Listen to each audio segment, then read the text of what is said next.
good women are dead. Evil bitches, rise up! Girls are here to be sexy for me. Throw it back on a nigga. And that's why you're gonna drop that ass for a nigga, because you were put here to drop that ass for a nigga.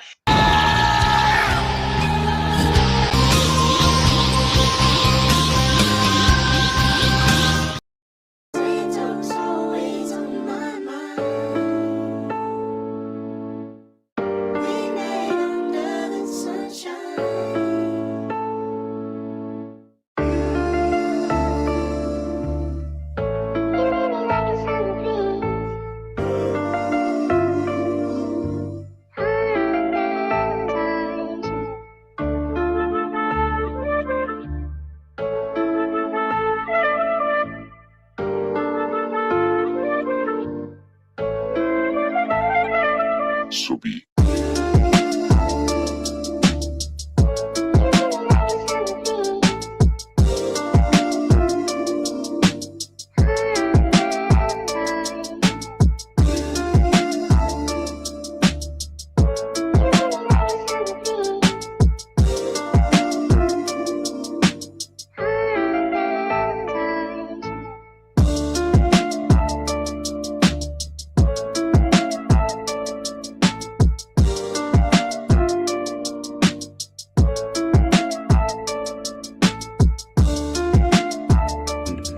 And I want to understand white rage, and I'm white.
living in when you ain't got no home.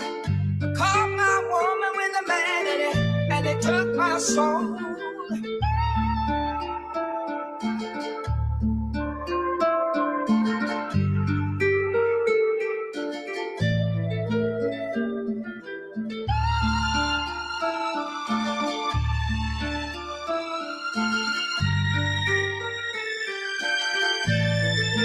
So be.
Ladies and gentlemen, we got to talk about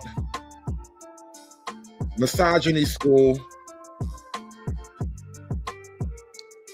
These damn Brits, they took an idea that was pure and beautiful and wholesome and godlike, and they turned it into something weird and gay. The UK has decided that in order to combat a growing misogyny among the young boys and a growing appreciation for guys like Andrew Tate, because young men in the UK appear to be listening to the manosphere, the UK has decided that, in all of its benevolent wisdom, they have decided that they will now implement a misogyny school. Not a church, because pure misogyny is a religious endeavor. Misogyny, when done properly, brings you closer to the higher power, all right? I'm misogyny because it's God's way. They took it out of church and put it into a school. That's how you know they're trying to make it gay. Anyway, the children of the UK have to take misogyny classes now. And I feel bad for these kids already. I do. We're going to have to say a prayer for the kids of the UK. But I'm not going to make you guys wait forever. Let's get into it. How do you stop boys from being misogynist? How do you stop boys becoming misogynists? Well, the government have published their new Violence Against Women and Girls strategy. Here's what we know. The big message is prevention, intervening early, trying to stop children, particularly young boys, from becoming radicalized and challenging misogyny. But what does that actually look like? There has been a movement back to the attitudes of boys that I was seeing 20 years ago, where comments like, well, girls are gold diggers, girls are trying to manipulate boys and men, so if they experience violence, they've only got themselves. You know, it's funny. I was just having this conversation. It was a bit of a debate. Shanika made a comment. I was over on the Drips Other channel, and I was talking to Shanika. She made a comment about men being manipulative, which may be true, but in the realm of male and female relations, I argue that women are the manipulative species. And again, you know, human nature is elastic, not all, but as a general rule, men don't hunt with deception and distraction and manipulation. Men don't need plausible deniability. Women live in the gray area. Women live in manipulation, and so it's just a part of their general strategy as a female biological creature. And some of y'all are gold diggers, but that's not the point. Back to the attitudes of boys that I was seeing 20 years ago, where comments like, well, girls are gold diggers, girls are trying to manipulate boys and men, so if they experience violence, they've only got themselves to blame. We heard in the workshop like phrases like toxic relationships, toxic, you hear it like in adolescence and things like that, toxic masculinity. I mean, does that reflect sort of you guys? Look at this. They got the boys in a struggle session. And who taught this young white boy to cross his legs like that? He's already failing in life. This kid needs help already. And notice how in the UK, because they don't play the race game that we play in America, notice how the black boy is sitting right next to the white boy being accused of misogyny. You guys are on your phones, you're on social media, you're online a lot. You don't have to tell me personal stories, but like, does that sort of reflect what you're seeing online? Do people feel? I feel like most people have experienced it, and it's not a good feeling, and it's good to learn how to deal with it and what to do in that situation, so you have more like an open view of what to do when it happens. Yeah, it helps us in society because online sometimes they think it's like, oh yeah, this okay, is like that's a girl. like, all right, that's a girl. All right, my bad. That's a girl. It's okay for her to cross her legs. I thought that was a soft-looking boy. About to say, you don't even look like the misogyny type. He don't even look like he's built for misogyny. My bad, it was a girl. right to do, like this is fine. And then you learn from another person, like an expert, and like, oh no, this is type of like manipulation, this type of abuse. And So how are they going to stop it? Well, one, teachers are going to be given specialist training. All secondary schools will be required to have healthy relationship lessons by 2029. They will teach relationship lessons in public school. Now, first, they decided to teach sex in public school, right? Once upon a time, they didn't teach you how to have sex in school. And then they introduced sex education, or they called it, quote, health class. And then they taught you how to have sex in school. Now they're going to teach you how to love. In middle school, in your public school, they're going to teach you how to love. Can you just imagine? What's that gay teacher's name on South Park? The one with Mr. Hat? What's the teacher's name on South Park? They had that one gay teacher for like 25 years. They stayed in the 4th grade my whole life. Can you imagine Mr. Garrison? Mr. Garrison is going to teach you how to love, y'all. I mean, he already taught you how to have sex. Now Mr. Garrison is going to teach you how to love a woman properly. Second, boys as young as 11 could be referred to anti-misogyny classes, looking at things like online harassment and stalking, the dangers of pornography and image-based abuse. And that's another thing. They want to work with tech companies to protect young people online with nudification tools that use AI to turn real pictures into fake nudes to be. Oh, they got nudification tools? So like I can undress a woman digitally now. I don't even have to wait for her to send me no pictures. Wow, I love the future. Banned. We used to think a young person in their room was safe, and now they're not safe. They're at risk of things like sextortion, so being pressured, sending in. She looks like she's got a baby in the oven. Not pregnant, I mean an actual baby in an actual oven preheating. You look psychotic. You look psychotic. You look like a danger to children. Was safe, and now they're not safe. They're at risk of things like sextortion, so being pressured into sending intimate images, or even deep fakes, so it isn't even an image of themselves, but it looks so realistic that other people believe them. So a big focus on intervening early, but the scale of violence against women. Don't worry, lady. I promise I would never digitally undress you. I've seen enough. I have seen too much. I would never digitally remove your clothing. I promise you. Pinky swear. That other people believe them. So a big focus on intervening early, but the scale of violence against women and girls is massive. The government wants to halve it in the next decade. Latest figures show that 1 in 8 women were a victim of domestic abuse, sexual assault, or stalking in the last year. Now, the irony about the UK sending all of its young native boys off to misogyny class, the UK has a very large, very hostile, very sexually aggressive foreign population. The grooming gang scandal in the UK. It's crazy that they're fighting the grooming gang scandal by sending their young white boys to misogyny class, bro. And they're not even going to teach them how to do it the right way. That's the crazy part. If I go to misogyny school, I want to come out an expert. Largest worry is that the more it's successful, the more we drive and allow victims to come forward, we need to have the resource, the funding in place to be able to properly support them. There are some big figures in the strategy published today, but when I look at them and understand them as I do, I know that they're multi-year, they're over the course of several years. They essentially maintain the same levels of funding that we have for domestic abuse, sexual violence, stalking services now, with a very modest increase. And that is not going to be what we need to really measure up to this challenge.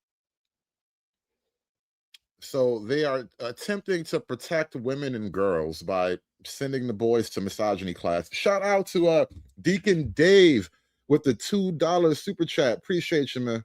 Come on, share your dollar. Give me your dollar. Share your dollar with me. Come on. You are 15 now, but at the age of just 12, online and at school, you were being fed this tale of toxic masculinity. Again, a pretty inflammatory and you could say damaging term to be associated with young boys. But talk to me about what you were going through at the age of 12. So he's going to explain that while he was a 12-year-old innocent young white lad, he discovered the manosphere. And then he learned how to hate. Yeah, absolutely. Thanks for having me on this evening. What I'd say was the experience of my experience of the manosphere. This doesn't necessarily speak for sort of all experiences, but what my experience was you can think of it as a two-stage process. So your first stage that you have is the selling of an insecurity. So that's in sense of in terms of fitness, in terms of money, in terms of dating and success with women. So you have that insecurity that's created through content that influencers push out online. And then after that, the second stage is they sell you the intended solution, what they sell as a solution. So this is... You know what? I don't think the manosphere worked on this kid. I'm starting to think the manosphere failed this young man. And well, guys, if I could still show you around, here is the biggest, gayest man in the world. So gay. So gay. So young. So gay. Their online communities, their online courses. And to start with, the sort of entry points can seem quite innocent and constructive in a way, because essentially what it is it's self-improvement content. On the surface, helping young boys to become more financially successful, helping with exercise, helping with success with women and dating. They're not innately bad things, but they're used as entry points to more extreme misogynistic content further down the line. Matt, how do we successfully engage boys and young girls in conversations at school about this topic? Because what we don't want to get into is girls are good, boys are bad, That's literally what you're doing, though. The whole energy, the entire focus of this conversation is we need to fix the boys. We have to teach boys how to be nice to girls. It never occurred to you, maybe you should also teach the girls how to be nice to boys, right? It's already the assumption that boys are bad. Young men already feel, disillusioned a lot of the time in parts of the country, particularly in underprivileged backgrounds. We don't want to attack boys. We want to make them part of a healthy conversation. You hate boys. You just don't want to be hated for hating boys. That's really what it is. You just don't want to be hated for hating boys. Just like a woman. How do we go about doing that successfully, Matt? I think you're exactly right there, Sarah Jane. I mean, people like Andrew Tate and other online influencers are telling young boys that actually we don't want to listen to what they have to say. So if all we do when a boy expresses a misogynistic view, if all we do is shut it down and, you know, sanction him or punish him, then we're just reinforcing what they're being told online. So it's really important, as you say, that we get into these discussions. We try and take a non-judgmental approach. We demonstrate curiosity. We ask questions of boys about why they might believe what they're reading online. I think there's a lot of work to be done as well with training teachers to get students to think critically about what they're consuming online. There's always questions to be asked, you know, whose view are we not hearing in this video? Why has this content creator, why are they saying this? What are they getting out of it? Why might a person younger than you believe what's being said in this video? There are all sorts of questions we can ask. So I think, you know, a non-judgmental approach based on curiosity and a willing to understand is key to getting boys engaged on this issue. Josh, how did you stop yourself from going down that path? And also, now that you're vocal about it, you're just 15. So to be able to speak about this openly and stand up and call out your peers, talk to us about what's going on, it's a pretty brave thing to do at 15. Why would you send a 15-year-old boy out there to go change the world? Why are you using him like this? And then telling him he's brave. You're not making him brave, you're making him gay. How did you find a way out of it? And what's going on amongst your peer group in this space? Well, I think Matt really hit the nail on the head there with that sort of open, honest conversation angle. Because I really do see that, and it was for me, and I really do see that as the solution for dragging boys out of the manosphere. It's approaching conversations and alternate viewpoints, not necessarily with a mentality of lecturing or stigmatizing or telling boys off almost for this ideology, but going at it from a point of trying to understand. And that doesn't mean acceptance, because some of this ideology is problematic and it shouldn't be accepted.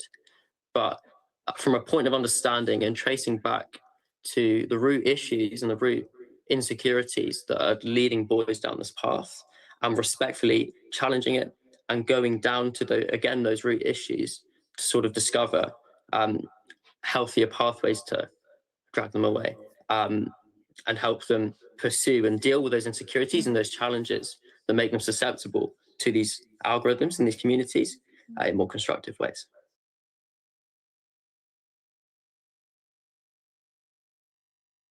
Sounds like he's in a manosphere witness protection program. He had to do that from an undisclosed location. And what he saw was going on in the society was it was over sexualized. You know, he was in alignment with Charlie Kirk's family values of waiting until you're married. Yeah. For that, and he wanted to provide for a family and his children, and he saw that everything was so expensive. He said, "Mom, I don't know how I'm going to be able to make enough money to provide for a family." That's a huge thing we hear about. I think it's why, you know, when you see this sort of push towards a socialist, what a democratic socialist communist in college students is, they just don't see a future where they're going to be able to afford anything. So the government might as well take care of me, because I just don't see how I'm going to be able to buy a house. Bobby Kennedy talked a lot about that his kids, and he think they're up, you know, if a family should be able to be doing really well. And he would say, almost none of my kids have houses and can't imagine owning one. And from a like primitive now masculine, you see, they want the young men to not latch on to this quote manosphere content. They don't want the young men to hear these manosphere messages or whatnot, but at the same time, this young lady is the mother to a son that he just couldn't take it anymore, if you understand what she lost. And so now that he's gone, she's explaining what she thinks her son was dealing with, how he must have felt in a world that was rigging the game against him every time he turned around. They just don't see a future where they're going to be able to afford anything. So the government might as well take care of me because I just don't see how I'm going to be able to buy a house. Bobby Kennedy talked a lot about that his kids, and he think they're up, if a family should be able to be doing really well. And he would say, almost none of my kids have houses and can't imagine owning one. And from a like primitive masculine perspective, that is destructive to a man's confidence and and perspective on themselves. For a man to think that he can't provide for a family is extremely depressing. I mean, you lose all hope. And Ben taught me that there's 5 things that are essential for survival. It's air, water, food, shelter, and the last one is hope. And the fact is that from a societal perspective, Ben lost hope. And that's happening to a lot of young people, especially young men today. They've lost hope because their society is too expensive, it's too over-sexualized, it's too materialistic. Especially young men are getting, the whole toxic masculinity thing, they're getting bashed left and right.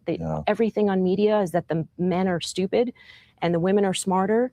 It's watch anything on Netflix, it's completely demolishing to the male,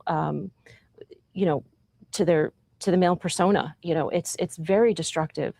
So we need a shift in our society today. And I don't agree with everything that Charlie Kirk has said, but I'm very happy to see that there's a revival of family values, of community and connection. And I think that if there's anything that people take away from this, besides getting tested and finding out what's going on in your body and, taking action, it's to get connected to community.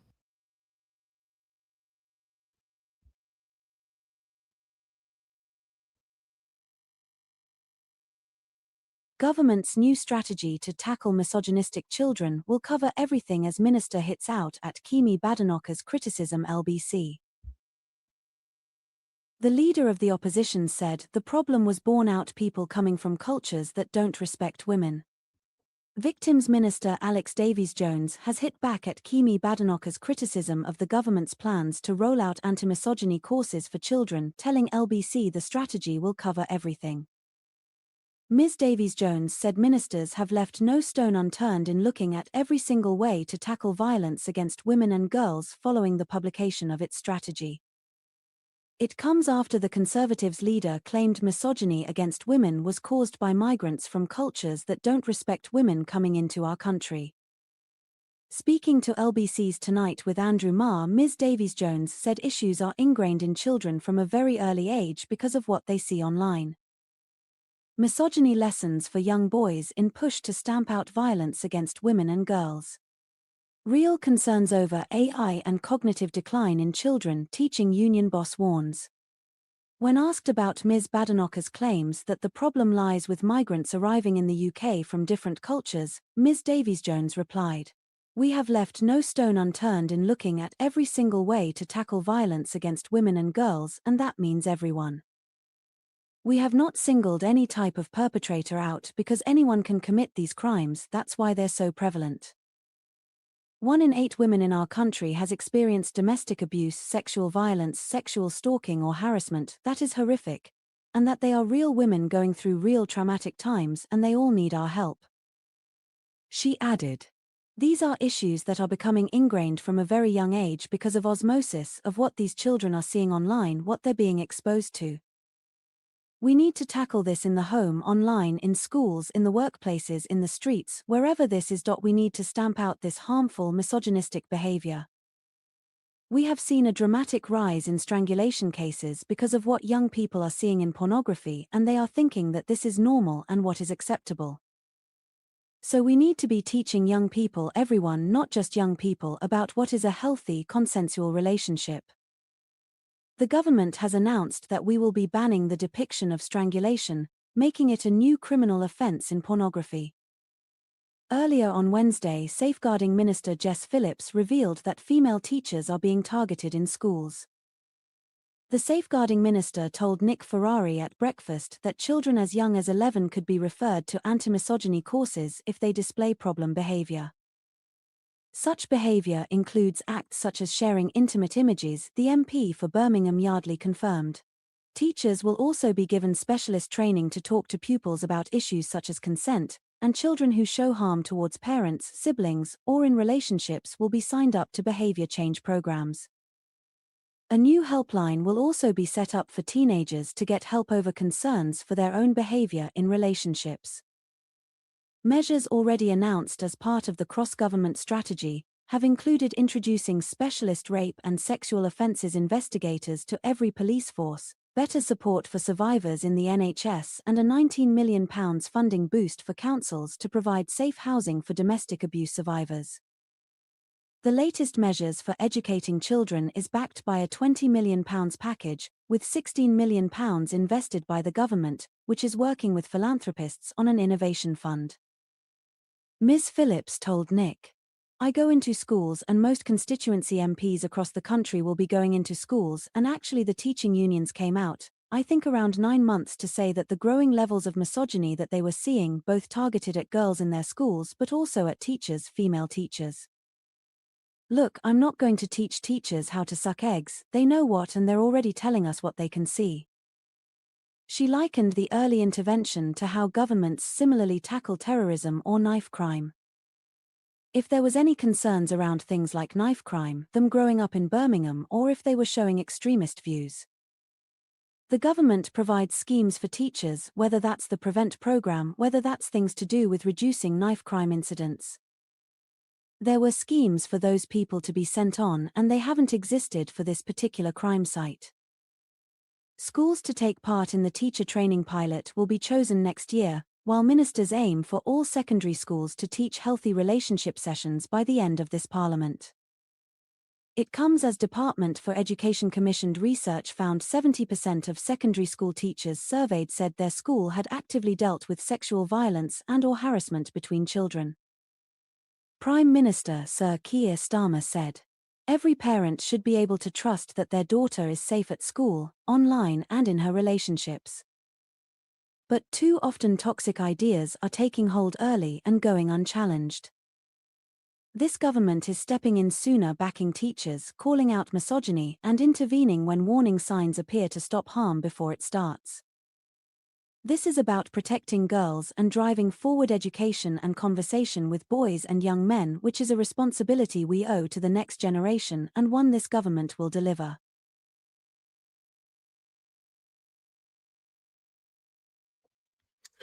So you've been listening to an article from LBC UK.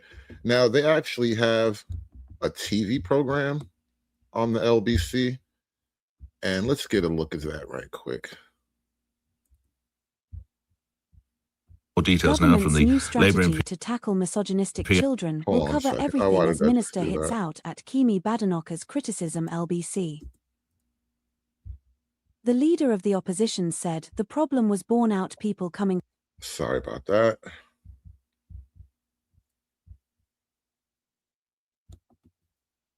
Phillips, my goodness, it's been a while since I've seen you, Minister. I trust all is well in your young life. Thank you for coming on. What is it that you're announcing today, Minister? Good morning. Can I just first and foremost thank you for calling me young? And shout out to Free Zone Lou with the whole 20 ball. He says, this is MSNBC. I'll let you play around with the acronyms. Got a couple ideas for sure. Happy Friday, everyone. Shout out to Free Zone Lou for smashing that super chat button from me, y'all. Hulk! Smash!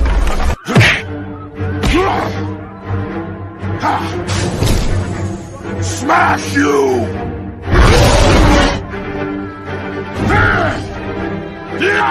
You make Hulk angry. You not like Hulk angry.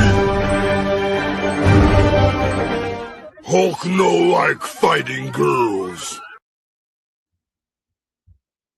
I feel Compared to me, I yes. feel delighted by my youth now. Compared to me, you are. Minister, what are you announcing today? So what we're announcing, the Violence Against Women and Girls strategy will be published today, and so as well as the specific announcements around what we will be doing to prevent violence from happening in the first place amongst our young people, there will be a huge range of policies that are being announced to really tackle the issue of violence against women and girls, which the government has committed to halving within a decade.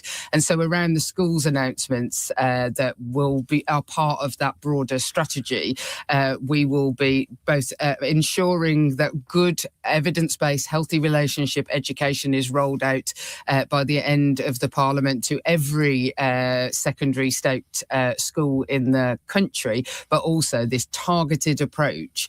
We will be working to create evidence-based specialist resources and interventions for teachers and parents and children themselves to refer themselves to if they are concerned about their behaviours, but also if teachers spot signs of sexually harmful behaviours, such as, for example, the sharing of intimate images. I've met with teachers who told me about violent pornography being watched in the school itself and various other things. And this is what teachers, parents, and I have.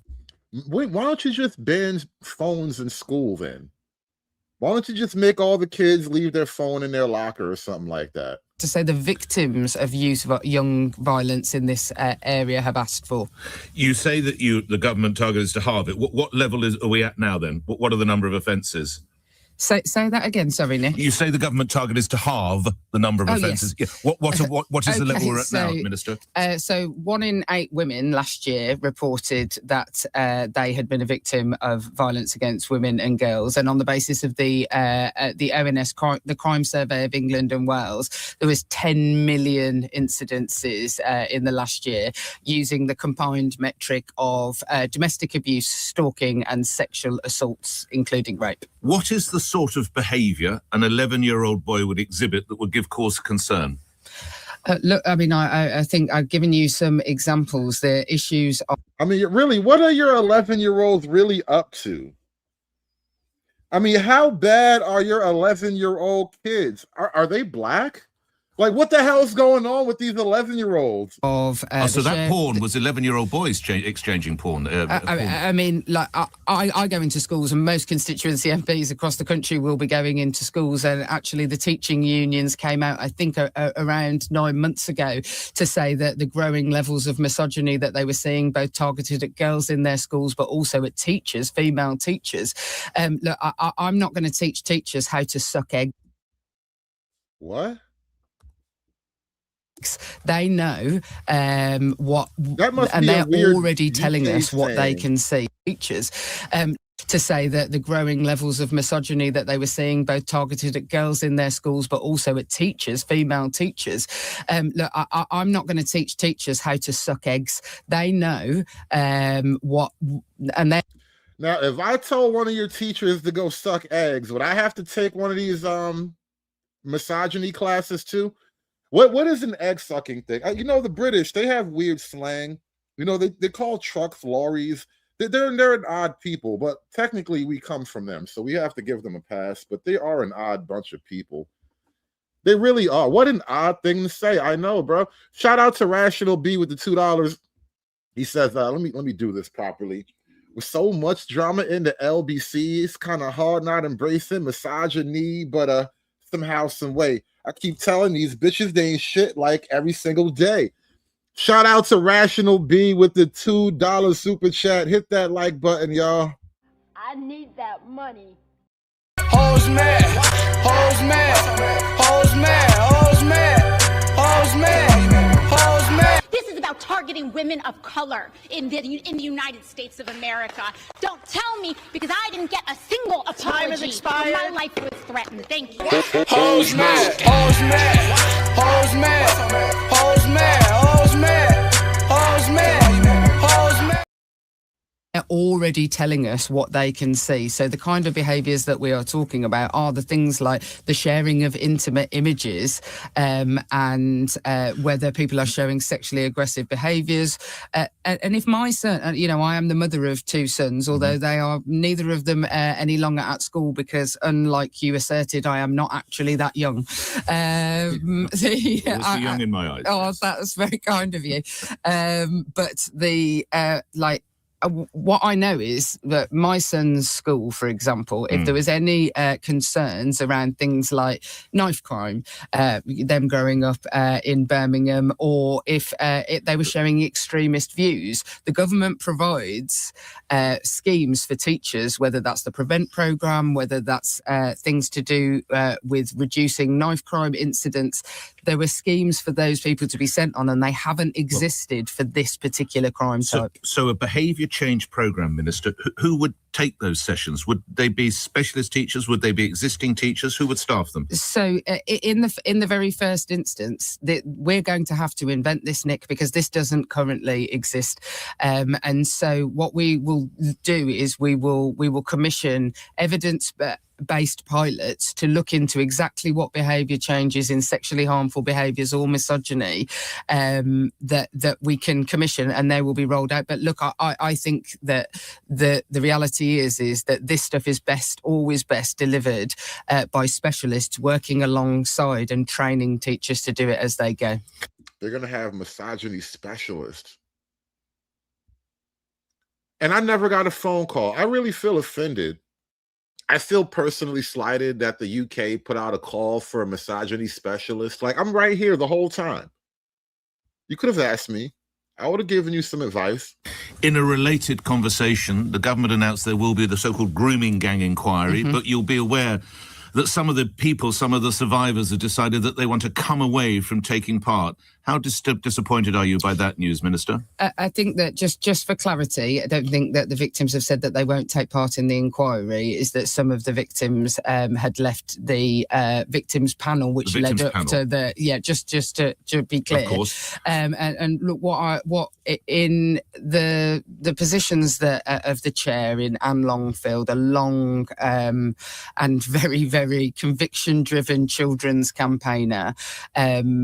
We have somebody who I feel very, very confident will put victims absolutely at the heart of a very laser-focused grooming gang inquiry, and confidence across the board. We are talking about a group of people who have been failed by almost every institution that they ever came across, and so building up trust to make sure that the inquiry truly gets to the truth will be absolutely fundamental to how that is set up. But my question was, how disappointed are you that some have left to take a part in the panel?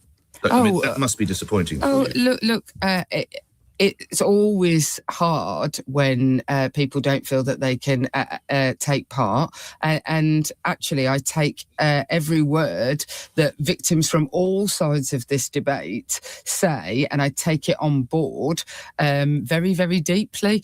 And actually, the hardest thing is to make sure that we're doing the right thing to get this right, and to keep laser focused, really, really focused on the outcome. That has got to always be my concern. But those... I see somebody just mentioned this in the chat, and it's absolutely true. Her government did preside over and attempt to cover up the grooming gang scandal, which made Tommy Robinson sort of a relatively famous guy in the UK. Tommy Robinson is the reason why I even started paying attention to the UK things, because it's crazy over there.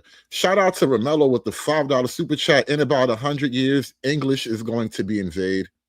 China and Russia having the Birdman hands. Yeah, China and Russia are rubbing their hands right now. You know what would be really ironic in the grand scheme of history?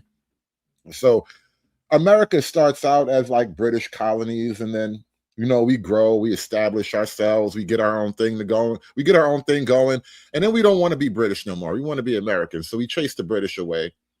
They came back and we chased them away one last time. And then, you know, after that, we kind of made up and we're good now. We're good. We're cool. And one day we might have to rescue Britain. We might have to invade Britain to save the British. In about the year 2075-ish, you know, maybe when my grandkids are adults, We might have to invade Britain to save the British people. We should do it now, but you know, they're not ready to be saved yet. Victims' voices deserve to be listened to, so it's not that I'm disappointed in them or disappointed. I have to listen. All right. A couple of other conversations to have, as you are the government minister. How do you see the word intifada as having overtones of violence, Minister? I think calling for to globalise the intifada can only really have. I'm not sure what other. She literally doesn't know what she's talking about. It's called an intifada. She keeps saying an intifada. Intifada sounds like Mexican food. It's probably delicious too. You dip that shit in like some green salsa or whatever. Interpretation there is of intifada other than like an uprising. It's intifada, of course. Intifada. Yes. Sorry, excuse me. Yes, that's right. Is to call for uprising. And look, we've seen what can happen in an environment where the idea of calling people to arms or violence, that is a very real thing that is happening across our country. But noting you're not the Home Secretary and you're not the Chief of Police, I note that, but why did it would appear to have taken the murder of 15 innocent people in Australia to have this change of tack? I appreciate you're not the Home Secretary, but it's a fair question to put. Look, I'm glad you're not putting the boys into a camp about that one. That would be wild. You got to be nice to the girls and the hats. That would be crazy. Let's move on from that one. They're not talking about the boys anymore. Let's go to Kemi Badenoch. Is a sign of a government that is completely defeated and has run out of ideas. It's not 11-year-old boys who are perpetrating violence against women and girls. That's what they should be focusing on. Get the people who've come from cultures that don't... You know, one of the most ironic turns in British UK politics, because right now, much like America, Britain is going through a sort of nativist revolution. You know, they're asking questions. You know, we're asking what's a real American. Even Black America is like, you know, where'd your parents come from and all that. The UK is going through a similar kind of native, what's a real Brit type of thing. And because Kemi is a conservative, right-wing, pro-British woman, don't hate me for saying this, but it appears right now the savior for white British men is a strong Black woman. But if man had to find out that his God was a woman, I say the Black woman is God, and Black woman is God. I say the Black woman is God. The Black woman is God because, you know, she was the first organism on this planet. The first organism about to save the motherland. Well, the Queen's land. God save the Queen. Is a sign of a government that is completely defeated and has run out of ideas. It's not 11-year-old boys who are perpetrating violence against women and girls. That's what they should be focusing on. Get the people who've come from cultures that don't respect women out of our country. That's why we have, policies like deporting all foreign criminals, no ifs, no buts. If you want to solve violence against women and girls, get more police on the streets. 10,000 more police officers keeping our streets safe. But pretending that if we have a few more courses in primary school or year 7, that's what's going to fix it is just complete nonsense. What's happened is some people in Labour have watched adolescents and they think that that's how they should be making policy. Completely ridiculous. Kemi Badenoch, the Conservative leader, has said that it's not 11-year-old boys attacking girls and women. It's migrants who've come here from profoundly misogynistic and very, very different cultures. But yet your strategy doesn't cover that because you're all too politically correct. Does she have a point? Our strategy is the most comprehensive violence against women and girls strategy there has ever been. We have left no stone unturned in looking at every single way to tackle violence against women and girls, and that means everyone. We have not singled any type of perpetrator out because anyone can commit these crimes, Andrew. That's why they're so prevalent. 1 in 8 women in our country has experienced domestic abuse, sexual violence, stalking, or harassment. That is horrific. It will cover everything. As I've said, we've left no stone unturned in order to tackle violence against women and girls. And wherever these crimes, these heinous crimes are persisting, we will go after them and we will stamp them out. Kemi Badenoch, the Conservative leader, has said that it's not 11. 40% of teenagers in relationships are victims of abuse. 40% of young men and boys have a positive view of Andrew Tate. 40% of the young men and boys in Britain think Andrew Tate ain't that bad. I don't think he's that bad either, but you know, I'm not British, so it's not legal for me to be all right. 40% of teenagers in relationships are victims of abuse. 40% of young men and boys have a positive view of Andrew Tate. 40%. I mean, that is just an extraordinary statistic. In terms of the relentless pursuit of perpetrators, as they are calling it, they're doing various things on that, like they want to drive cultural change, yes, but they're also embedding domestic abuse specialists into emergency responses, and they want to use tactics typically reserved for counter-terrorism as well as serious and organised crime. Let's just linger on that for a second. That is an extraordinary sort of measure of where we are, isn't it? They're using counter-terrorism tactics to fight misogyny. You see how powerful my misogyny is? You need counter-terrorism tactics, all right? You need James Bond to defeat this misogyny. None of these niggas have motion except for me. There has to be one real nigga left in America, in this damn country.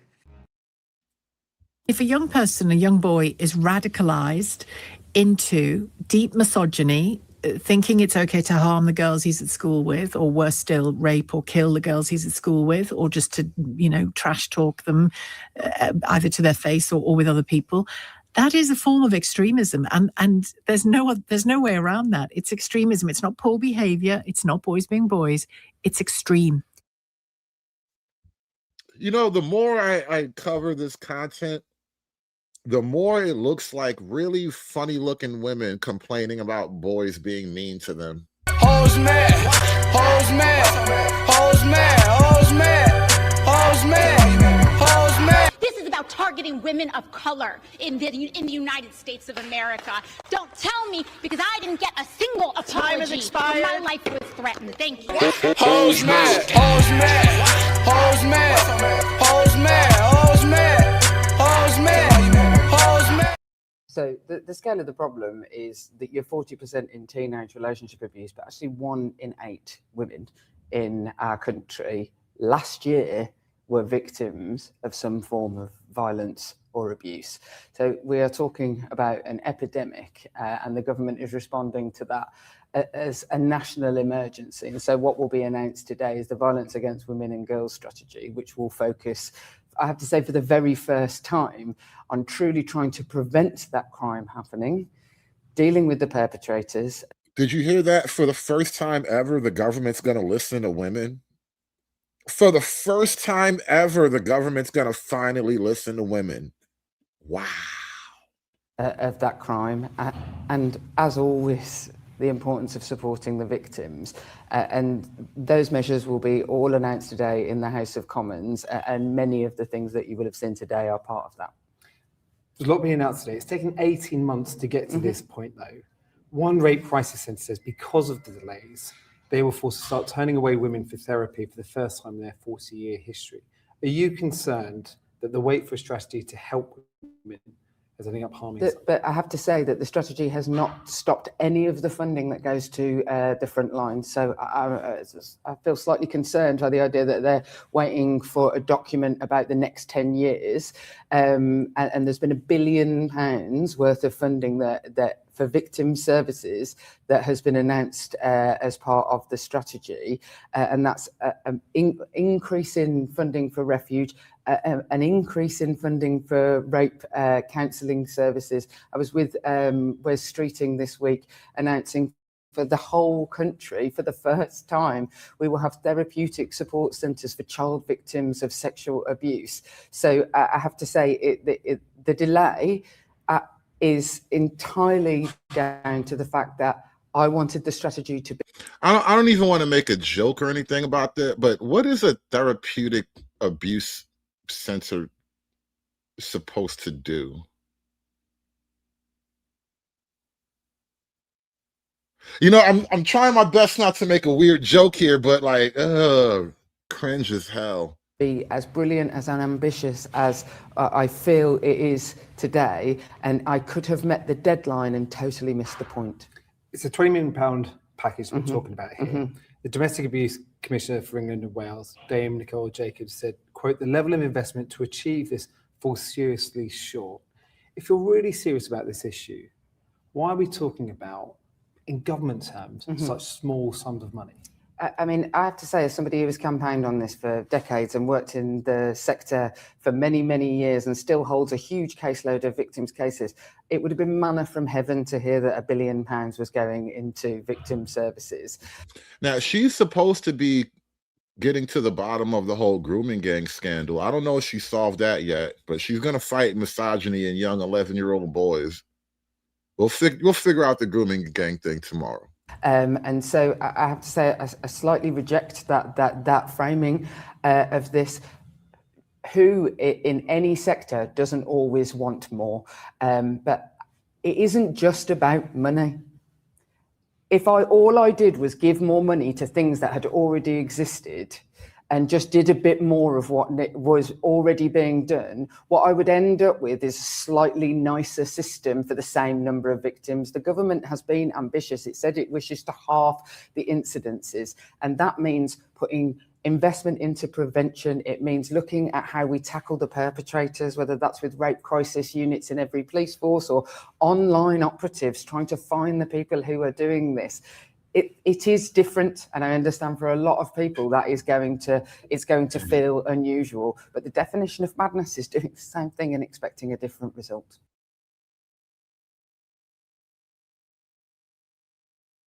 Well, let me reassure them and everybody else.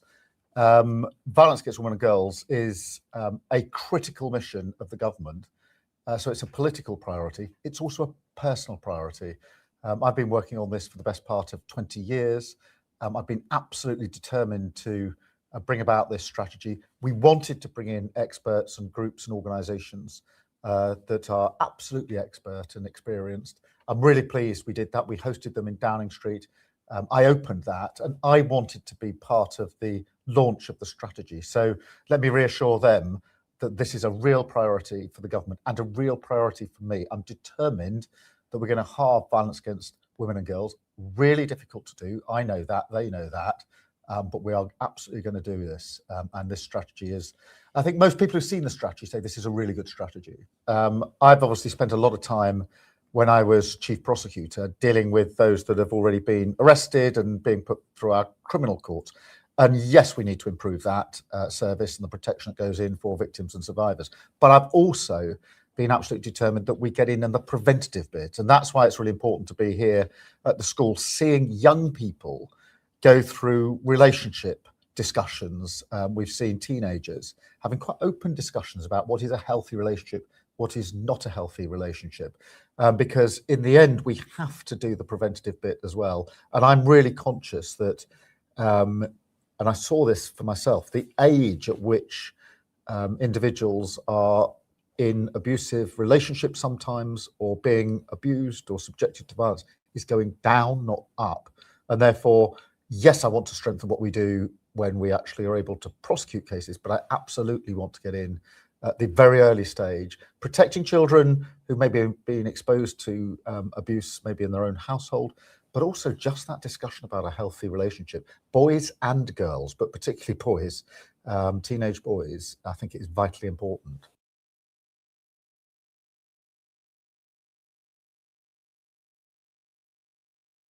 I actually think it's quite good for WADs that women aren't being asked to change their behaviour. It's focusing on men and boys. Secondary school teachers are going to be getting specialist training to spot signs of misogyny in young boys, and also that they're going to have these lessons in school for boys specifically about misogyny. And this comes as lots of research shows that a pretty chunky proportion of boys are in agreement with Andrew Tate. They said that they've got a positive view of it. What if misogyny is just your natural state as a biological male human being? What if misogyny is in your DNA?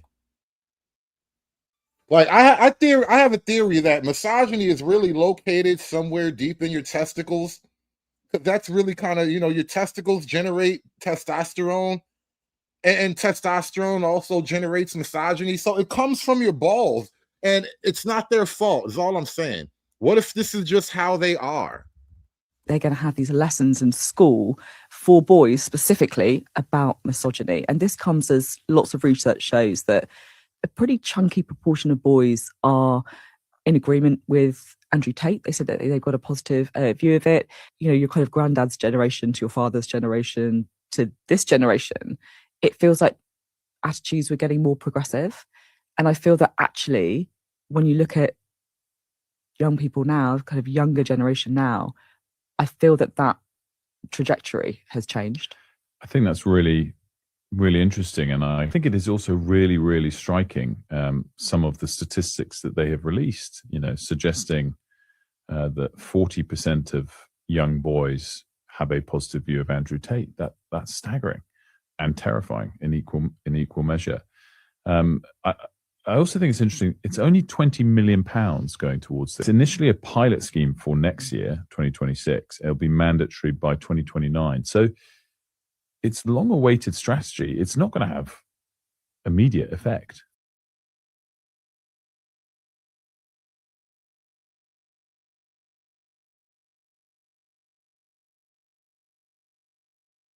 Stephen, we've been slightly sniggering about this story off air, because isn't it extraordinary that teachers think they have to, A, and can, B, teach boys, you must like girls, don't be mean to girls.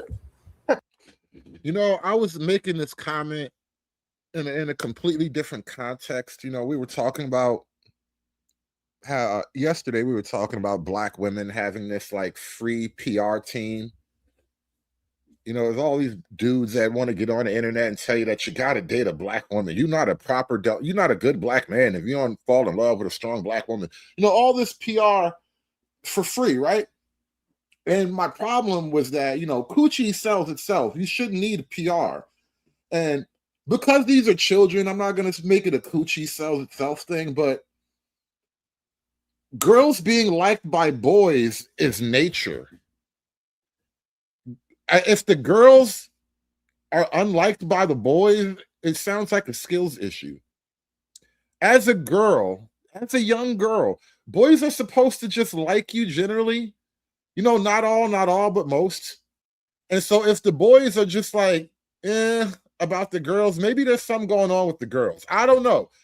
Maybe we should look closer at what's happening with the girls, as long as we're taking a look at the children in general.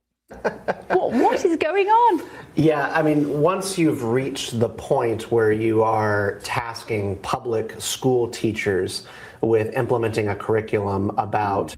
Oh, Ms. Cantrell says a lot of young girls are very fat and mean now.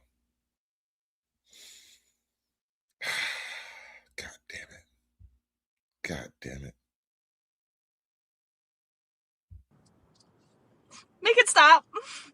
Make the hurt stop, please. Like, male-female relations and how to treat one another, you've sort of lost the ball game already. Yeah. Now, I would argue that the wheels have come off largely in male and female relationships, but you don't learn from your school marm teacher how to treat women. You learn that from your father. Yeah. And for better or for worse, that's where that begins. Now, I really do take issue with it, both in the United States and in the UK. What happens when you come from an ethnicity that has approaching 75% single motherhood rate? How are you supposed to learn from your father when your mama hates your daddy? That is not a healthy learning environment. How am I supposed to learn? How am I supposed to get my life algorithms together in a house where my mama hate my daddy? And my daddy got hoes too.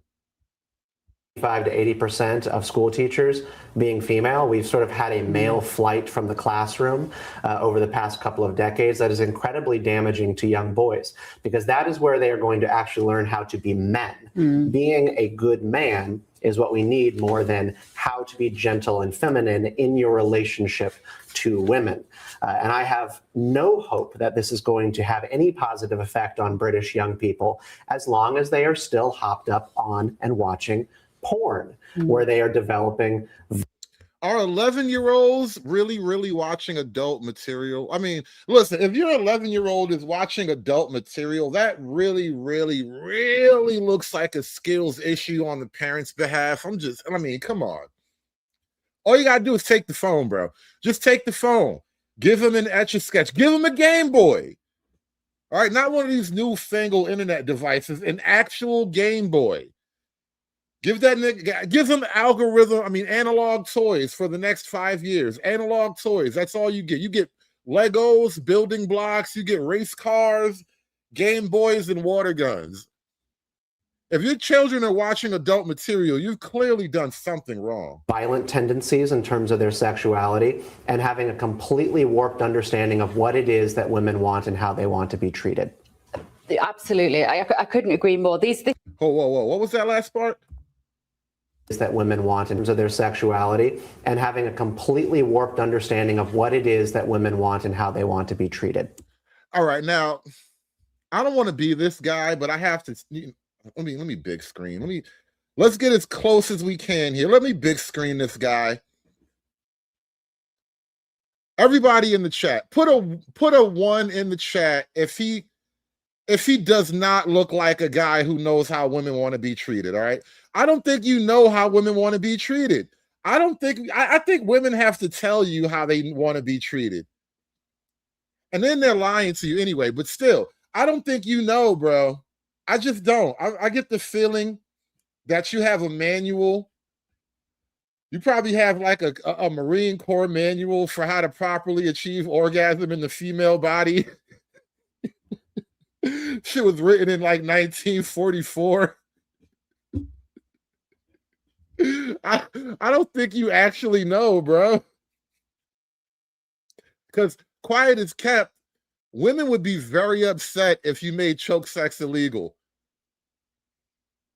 Women would be, and then the thing about women is they'd have a hard time saying that shit out loud. But they would be so upset that choke sex is now illegal. Like, honey, I'd love to, but I don't want to go to jail. Like, they would be so fucking mad. You have no idea what they want. Absolutely. I couldn't agree more. This is the front page of the Times, actually, for tomorrow's paper. Anti-misogyny courses aim to... Yeah, listen, we about to be outlaws, baby. God damn it, we gonna have to be outlaws, all right? Tell me I can't... Ain't no government in this world gonna tell me I can't choke my bitch. It's not happening. It's not happening. Stop 11-year-olds becoming killers. If an 11-year-old grows up to want to kill women, there is absolutely nothing you can do in a half an hour PHSE lesson or whatever it's going to be called. That is an issue of poverty. It's an issue of, let's say, no role models in your life. It's an issue of watching so much violence online. It's an issue of not having other things to do, sport, music, drama, whatever it is. Get these kids busy rather than having an hour lesson where a teacher sits those boys down and tells them, be nice to girls. Get those boys out running around a field, being masculine, doing something which channels their testosterone. Yeah, let the boys go bully some foreigners. That's really what they need to do. They need to get their shit back. The boys need their swagger back, all right? Let the boys go bully foreigners again. That's really, I know it sounds crazy because, you know, you're a woman. You would never think of such stupid shit like this. But I'm a boy. I used to be a boy, and I know how boys think. Sometimes boys need a little bit of war in their lives. Sometimes we need a little bit of chaos. We need a little bit of, you know, we need bloody knuckles and shit. We need friends and enemies. We need ops and shit. Sometimes you just gotta let the boys go run wild. Let them bully a couple of foreigners, man. Let them raise their flag and be proud of their shit. That's how you get their that's how you get your swagger back, man. This is all nonsense, isn't it, Mally? Well, I think there's some low-hanging fruit that there are things that could be implemented in school that could help women and girls, because there are some damaging facts here, which is 1 in 6 girls, according to the UK Rape and Crisis Center, experience sexual assault. Yeah. And I do think we have some agreement here that porn is a big problem because we just know from studies that most of... Everybody is trying to blame the movies. And I just, you know, when you guys keep bringing in all of North Africa and all of the the sexually aggressive Mohammedans out there. I don't even think it's the movies anymore. The porn people watch includes incredibly violent imagery directed towards women. So I don't know if it's necessarily reframing masculinity, but I do think there are things that, let's say, you know how much your country has to hate you to come up with every other solution, but you know, maybe it's the new guys. You know, 100 years ago, we would have automatically looked at the new guys. At any other point in history, when crazy things start happening to the women in your town, you automatically look at the new guys. You just to be sure. You might not even be them. A lot of accidents have happened, but I'm just saying, you automatically looked at the new guys, bro. Now you hate your own boys so much, you just refuse to look at the new guys. You would rather castrate your own boys. School teacher is doing the usual sex ed course when kids are starting to hit puberty of saying, look, these are things that are not acceptable in relationship. It is never okay for a guy to hit you. Yeah. I think that is something perfectly fine for a teacher to say. You know so what I you do also think there have are to things say? like that there can be common ground on. You also have to say to the girls, it's not okay for you to hit boys. Mm-hmm. And when you look at a high school and you look at you know what? Thank you. Thank you. At least a woman finally said this shit. Thank you so much. Thank you for that. Make it stop. Make the hurt stop, please. Like, I mean, if we're going to be in the habit of fixing boys, maybe we can give the girls a little tune-up too. Maybe the girls could use a little lesson. Maybe they need to stay after class and learn some social niceties or whatnot. Since we're teaching the children how to love each other. Teenage girls who are these young women, you know, fertile, sexually interested young women of 14, 15, 16. And you look at the boys who look 8, 9, 10. There's already a discrepancy there. You've got boys they feel like children. They're looking at these girls who can sometimes be, you know, very mature physically and mentally mature. This is not the solution, is it? Yeah, I think something that. You know what's interesting about female dynamics? Again, up until now, it's been a bunch of fugly chicks complaining because boys are mean to them. And now you have an objectively attractive woman saying that, you know, maybe it's kind of hard on the boys. I mean, these tits are a lot for a boy to carry. Thank you, attractive lady, for being honest, because these ugly hoes was lying to me. We haven't figured out how to talk about in the West is the out of balance power dynamic that goes on in, we would say middle school and high school. I'm not sure how you would refer to it in the UK. High school, yeah.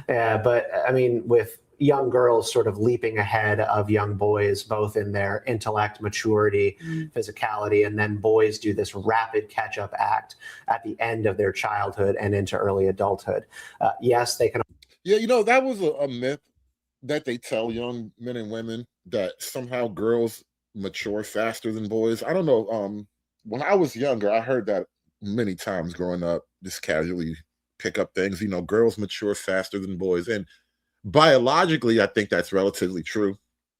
And I think that's just a reproductive imperative. And that's why girls just biologically mature faster than boys. But psychologically, however, dudes hit plateaus that most women never achieve. And so it's a radically different thing. Always be physically imposing and powerful. Yes, they are turned inward on pornography and sort of a warped understanding of women. But I mean, women have a leg up on them in a lot of ways. And there's no real rhetoric or program for talking about that and helping boys get their masculine energy out in a positive way. I mean, it starts with raising young boys to believe that it is good to hold open a door for a young woman, and then asking the question, why? If you can't even impose that because that is some sort of toxic masculinity, which the Me Too movement did instill, the very simple things like holding open a door is somehow misogynistic. How do you expect them to do anything good? We haven't asked them to do anything, the most basic stuff that you would call chivalry. And when you actually give young... What's the purpose of chivalry in the age of equality, though? It's these little weird things that even as a dude who tends to lean toward the more base traditional point of view, I accept the economic and functional reality of living in 2025. What's the point of being chivalrous to a woman who is theoretically my equal? I don't go out of my way to be nice to somebody who is theoretically my equal. And so there are just weird built-in fundamental structural flaws that I don't think we can really talk our way out of. Young men an idea that I want to be like a knight. I want to be chivalrous. They will do the other stuff. You look like you still read books about knights and dragons and shit. You probably have the entire Harry Potter collection. You look like a Harry Potter kid. I bet you're a Harry Potter kid. Nigga wants to rescue a princess from an evil wizard and shit. Fucking loser. Very simple things like holding open a door is somehow misogynistic. How do you expect them to do anything good? We haven't asked them to do anything, the most basic stuff that you would call chivalry. And when you actually give young men an idea that I want to be like a knight, I want to be chivalrous, they will do the other stuff better. But we don't even allow the basics. I know. I'm just. All right. Let me leave the nerd guy alone. Let me leave the nerd alone. It's not like I never read Tolkien either. Let me stop. After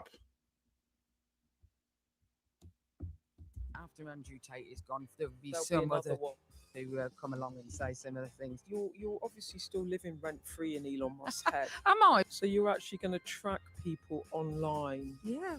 The age profile of the perpetrators is dropping. Yes. These fugly middle-aged, post-middle-aged women are about to drop some jewels, y'all. Hit that like button, y'all. We accept that the court system and our police system is crap.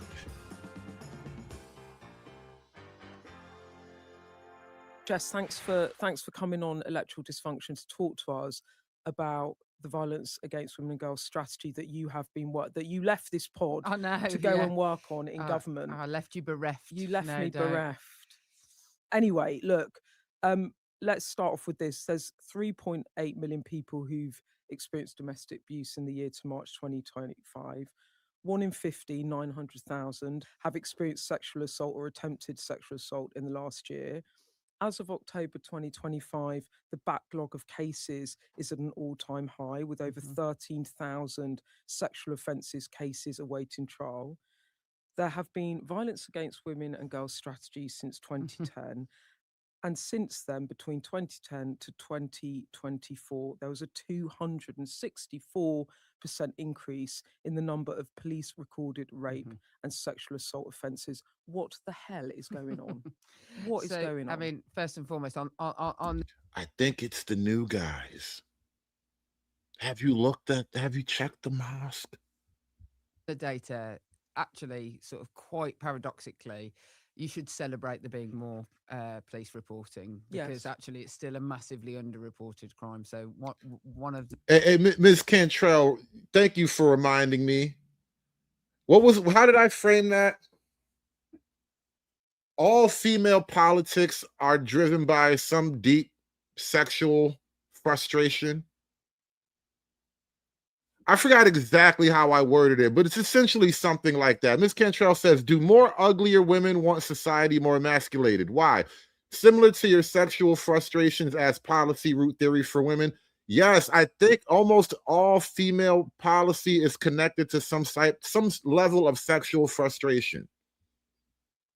The measures that we will have in our strategy about the reduction is not about reducing police recorded crime. We want to increase police recorded crime, like across all of the targets. But you're absolutely right. Like strategies have been written before, and strategies are just pieces of paper that sit on government shelves. I think is often, and I was absolutely determined that we wouldn't do that this time.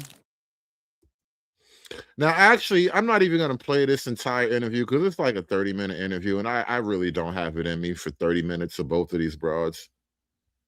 I'm just not that guy. But this part was funny as hell. Supporters would now say, yeah, but Jess, Elon Musk waged this awful and actually not quite dangerous online campaign against you it's nearly a year ago. He called you a rape genocide apologist. You had to have police protection. The Prime Minister came out to publicly condemn him. It was very noisy. It was very unpleasant. But his supporters would now say, yeah, but we now have a national inquiry into grooming gangs. Well, his supporters would say that, wouldn't they? Well, what do you say to them? I say that's absolute rubbish. It's got nothing to do with Elon Musk. I mean, a long con, wouldn't it, that I dedicated my life to supporting victims of violence so that one day maybe Elon Musk might come along. Also, I think Louise Casey might have something to say about whether Elon Musk is the reason why we have a national inquiry. Elon Musk supporters, I've got to say, are not the people whose views I'm particularly troubled by. We had made it a manifesto commitment to halve violence against women and girls in a decade. I didn't need pushing. It was going to be done. You're obviously still living rent free in Elon Musk's head. Am I? Because I don't go on his platform anymore, so I don't know. You don't know. But in September, he reposted a clip of you in the House of Commons where you said, I would be lying if I said over the years I've not met girls who've talked to me about how police were part of the perpetration, not just the cover-up. He then wrote attached to that according to Phillips, some members of the police in the UK participated in the gang rapes of children. Have they been prosecuted? Why did Jess Phillips try to block this official crime? She should resign in shame. You're not suggesting that. Are you suggesting police officers might have participated? What did you mean by that? I mean, and what do you think about what? There were police officers covering up the grooming scandals, and you knew about it and nothing happened to anybody. But now you're going to force boys into a re-education program so they'll be nicer to girls. Well, he says that. I mean, what I mean is that in years and years of supporting grooming gang victims over the years, that the kind of accusations that I've heard about policing, some where they were directly involved, which, there's the example in South Yorkshire was what was being said to me in the House of Commons. Never underestimate his ability not to look at the actual context. But also girls who believe that their data is shared with that police, like that their abusers are friends with police officers and therefore it gets silenced. Or that, I mean, I've had people say to me that they think that the police have given out their names to far right campaigners on this. There's, and the idea that I didn't report those things, the idea that I'm part of the cover-up because I say I've worked with people who've criticised the police. I mean, maybe I just don't understand basic comprehension, but I don't understand the leap.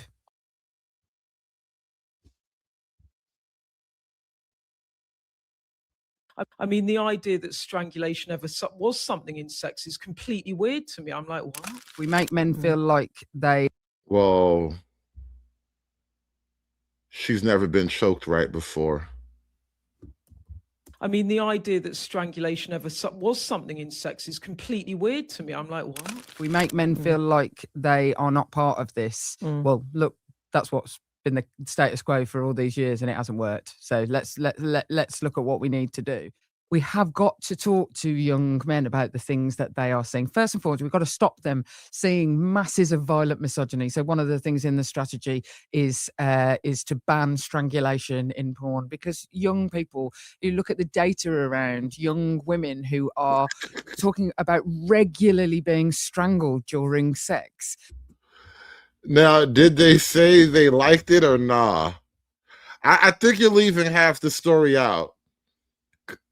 I'm just saying, as a woman, if you're getting choked that often during your intimate encounters, it's probably because you liked it. It's probably because you're into it. Because if you weren't into it, you tell them not to do it again. It's messing with your orgasm. So, cut it out. But if you're into it, you're not going to say anything. You're just going to go with it. You're going to learn how to breathe through it. I don't know about you, Beth, but was that a thing when you were a teenager? It really was It not really a thing. was and not I a find thing. it when you say Say that, it. and I have myself a teenage daughter, it makes me feel a bit sick. Physically because sick. I'm like, how is that even a thing? Exactly. So, but whereas that is something that your kids have both seen. Yeah, you don't want to think about your teenage daughter. It's been strangled in the loo. My kids have seen it too. They've had like that suggestion to them. So actually, like, you know, How do you know that? Do you talk to your kids? Do you course talk I to your talk to boys my about sons No, about but it. I mean, the idea that strangulation ever was something in sex is completely weird to me. I'm like, what? You know, and this is where this is really frightening, because it's like, You know, you look stiff. You look like you could really relax. You need to relax a little bit. You need to just let one out. I think we're getting to the heart of the problem here. You know, it's the things you don't say. was something in sex is completely weird to me. I'm like, what? You know, and this is where this is really frightening, because it's like things that are not normal become normalized in young people's minds. It kind of made me think about, of course, education and what teachers need to do, but also as parents, like what we actually need to do, the conversations we need to have. There's 3 of them? Oh, God. Oh, God. No, there's 4 of them. Oh, God. Oh, God. These are like the 4 chicks from that Shakespeare play. Bubble, bubble, toil, and trouble ass bitches. God damn. Thinking as a mum, like, God, that's a subject I really don't want to engage in it. I don't want to think about it. I don't want to have a conversation about it. But there isn't a choice, because it's out there. It's out there. I'm really acutely aware that there is an absence of positive role models in my 4 women who most guys would never want to choke in any other way. Like, of all the women who would ever be choked in life, these are like the least likeliest candidates, but here they are wanting to ban it. You want to ban some shit that probably never going to happen to you anyway. I think there's something going on here. Think about it. I don't want to have a conversation about it, but there isn't a choice, because it's out there. It's out there. I'm really acutely aware that there is an absence of positive role models in my son's life, and that that it is incumbent on me to show him through the way in which I act daily. You do look like the male role model in your son's life. Shout out to you. Shout out to you. You look like a healthy male role model in your son's life. Could be an uncle, could be a cousin or something. You kind of, you know, not every woman really goes all the way trying to find a positive male role model for their son, but you can just be the positive male role model. Shout out to her. Shout out to her. She is the positive male role model in her son's life, and he's going to be better off for it. That there is an absence of positive role models in my son's life, and that that it is incumbent on me to show him through the way in which I act daily how we should treat women, and my wife the way she treats me. You have a wife? You have a wife? Didn't I tell you, you are the positive male role? You have a wife. You have a wife. Your son can watch a woman treat a man well. I mean, it's going to be a little bit weird, but still. I did not call it, you are the positive male role model in your son's life. And you wonder what's going on with the boys in the UK. I think we're kind of learning things here. We're learning things with every new video. Murder. What kind of misogynistic behaviour are we actually seeing? You know, so look, the government and what it is announcing around what we will try and do to intervene has come almost directly from teachers and young people themselves. So if you go and speak to any school in the country, the young girls will tell you the kind of behaviours that they're having to tolerate at school. And you might remember the sort of bra strap flicking and things. It's more than that. It is ideas about what women, how they should behave. It is the sharing of naked images. It is misogynistic attitudes towards teachers. And what teachers have told us is that they need the resources and schemes to refer children into to try and stop that behaviour from happening in the first place. And so that's what the government will do. They need anti-misogyny strategies. Misogyny so hard, they need a war plan. School Bus Home is getting worse and worse and worse, because this morning showed that 40% of young boys admire online misogynists like Tate. So the Prime Minister is suggesting that boys as young as 11 could take anti-misogyny courses. This is going to cost about 20 million quid. It's a government package. 20 million quid to fight misogyny. 20 million quid. Shout out to Ms. Cantrell with the $4.99. We ain't fighting misogyny over here. We letting it grow. Hoes mad, hoes mad, hoes mad, hoes mad, hoes mad, hoes mad. This is about targeting women of color in the United States of America. Don't tell me, because I didn't get a single apology. Time has expired. My life was threatened. Thank you. Hoes mad, hoes mad, hoes mad, hoes mad, hoes mad, hoes mad, hoes mad. 20 million quid because the boys made the girls mad. It takes this idea forward that it's time that we stepped in and educated growing boys about the right way to talk about and talk to women. What? The government is going to teach boys game. Niggas would love that. Niggas would love that. You get game classes and EBT. Oh, niggas would love that. What if the government would just taught game? What if the government just like had after school programs to teach the boys game? Ooh, shout out to Ms. Cantrell with the $1.99. She said a little more real money. I don't know what a quid is, baby. I need real dollars. Thank you so much for that. Real game, real dollars. Real game, real American dollars, y'all. Come on, share your dollar. Give me your dollar. Share your dollar with me. Come on. Give me the money. Give me the money for all that I would do. Give me the money.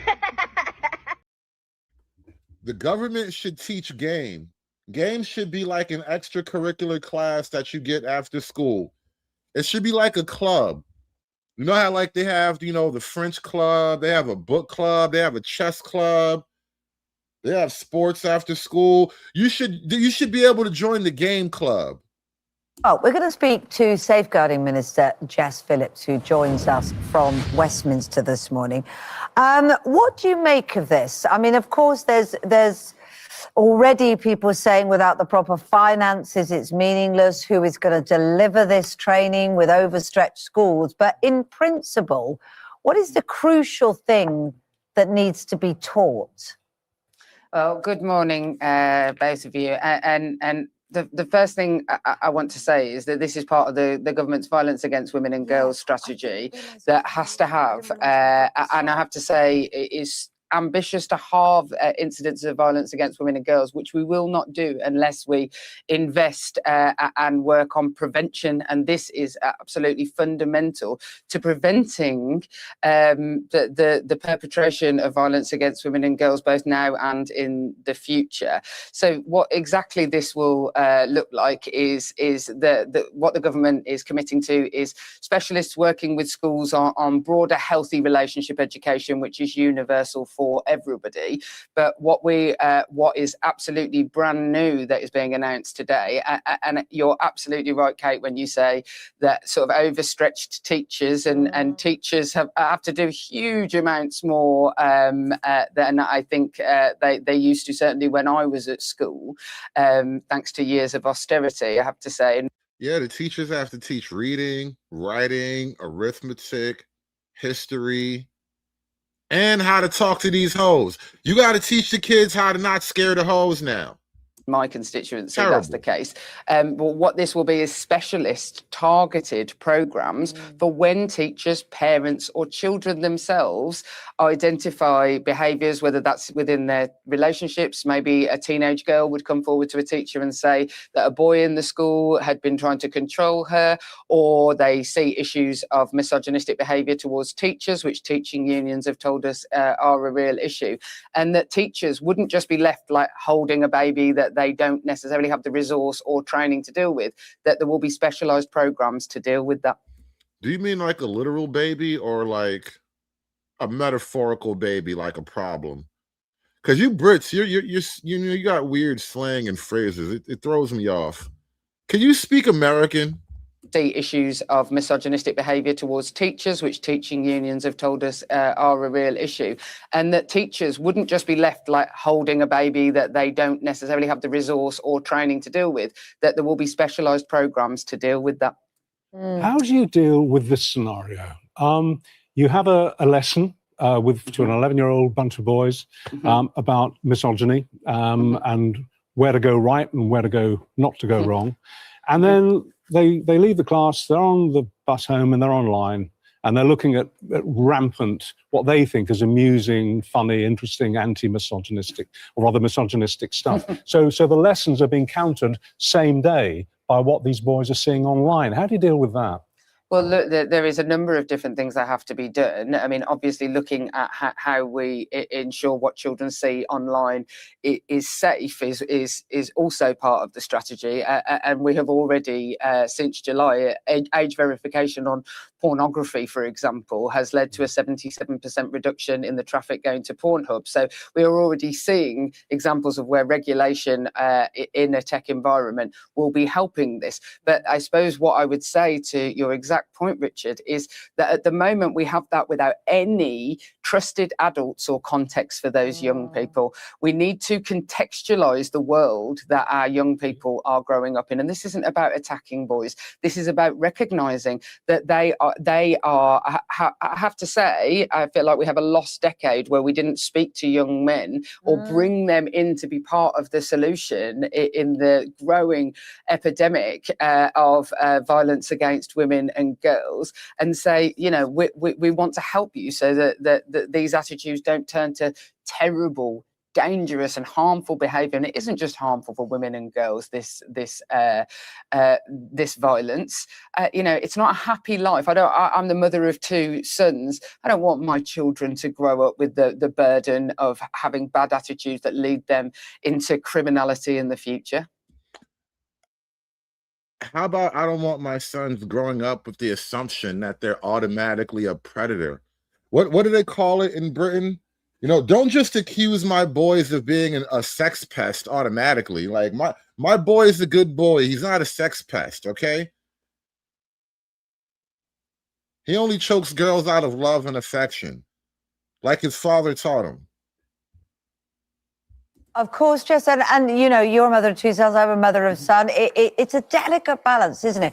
Of course, as a government, you can't go into a home and talk to the parents, you can't control the community, you can't control what they're seeing. Regulation might help, but still there's other forces. So I can see why you're pulling this constructive lever in a government position. But I also worry about the delicacy of it, because there are lots and lots of young men who feel very burdened by lots of assemblies and lots of lectures, maybe not always handled in the best way as you're describing. And that's what, in a sense, is the urge, I fear, that seeks some... And you know, there's another thing too. Schools really got to pick a lane, man. Are you going to teach the boys how to be gay? Or are you going to teach the boys to be like, how to get with the girls? Like, I don't know which way is it. Maybe it's a 2-for-1. Oh, by teaching them to be gay, they will also be nicer to the girls. Never mind. I get it. I get it. I see what you're doing there. Relating a little bit to the likes of the Tates of this world. And it's such a delicate balance not to kind of pull kids out of class and make an example. It's hard, isn't it? Of course it's hard, but doing things right is often hard. And actually, you know, as the mother of sons, like you're right. I feel sometimes like my sons have been bombarded with, you know, issues of county lines, classes. I'll get letters from various different people. Yeah, maybe you should protect your sons from the world. You know, as a parent, you know, I've never been a mom. I've only been a dad, but I'm just saying, as a parent, don't you ever feel like you should shield your son from the awfulness of the world? Maybe it's not your kid that's bad. Maybe the world is awful. But look, the reality in this situation is this is what young people, both the victims and people who are worried about their own perpetrating behaviours, this is what teachers and also this is what parents have asked for. It will come alongside a helpline for young people to be able to ring up and talk about things in their terms that they are worried about.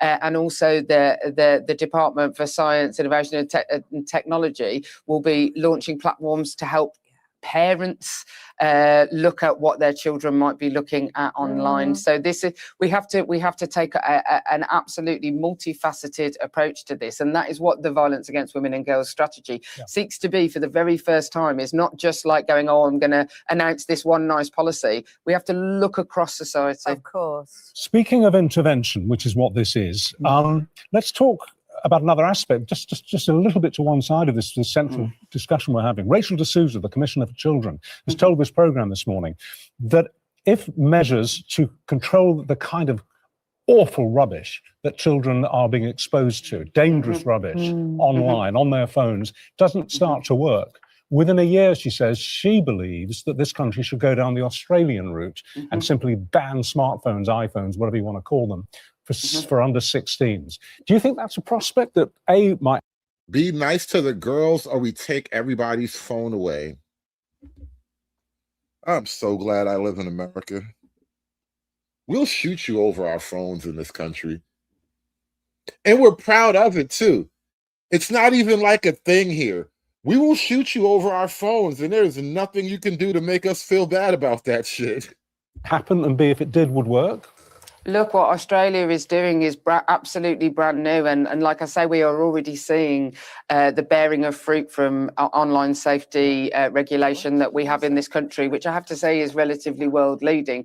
And some of the things that we will are announcing today is like banning strangulation in pornography, for example, to stop people seeing, as Rachel D'Souza quite rightly points out, really alarming things.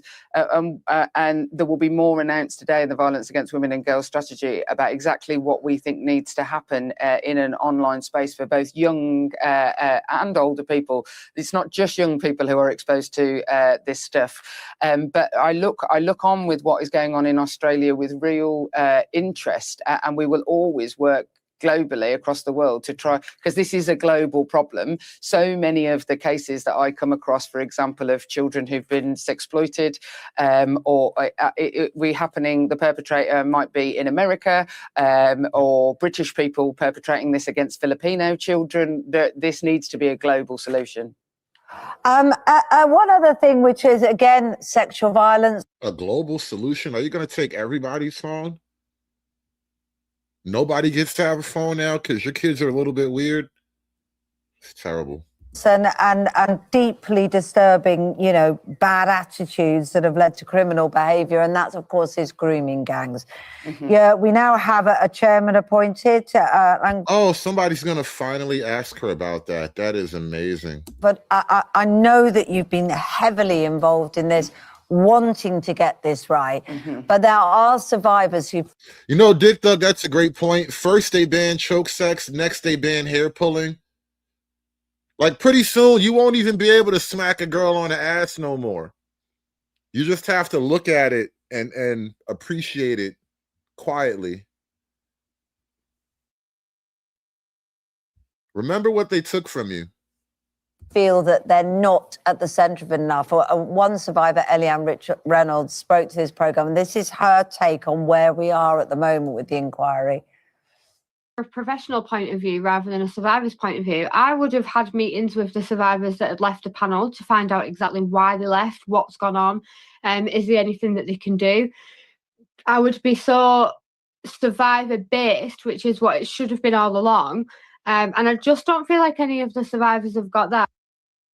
So where are we now on the inquiry? Is that something you're doing? Are you talking to survivors who aren't happy? Where are we on it?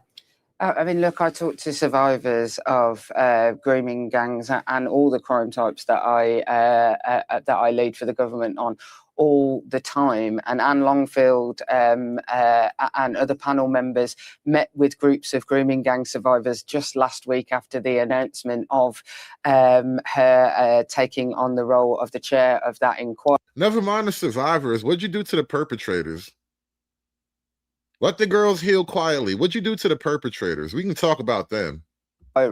And the terms of reference are currently being that they're being consulted and have to be agreed by the chair because it is an independent public inquiry.